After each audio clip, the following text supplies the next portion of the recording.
everyone, welcome back to our channel. In today's video, you are going to see how to download voice messages from Snapchat.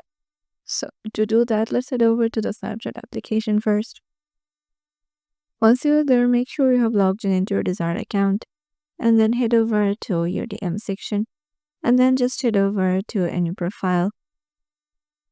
Now in here, just record a voice message, or if you have any voice message in here, suppose I have this one. So you can just save it in here. As you can see, I have already saved it. So you can just keep tapped on it and save it in chat. But if you want to download it, you can just forward this message to yourself.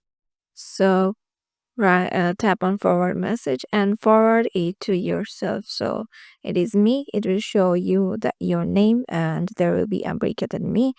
And once you send it to yourself, it will be sent to your DMs. And here you can save it for yourself. So I'm saving it in chat.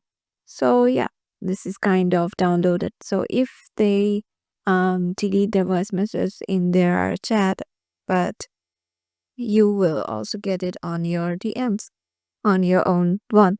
So yeah, this is how easily you can get or download your voice messages from Snapchat. Hope this video will help you out and we will see you in the next video.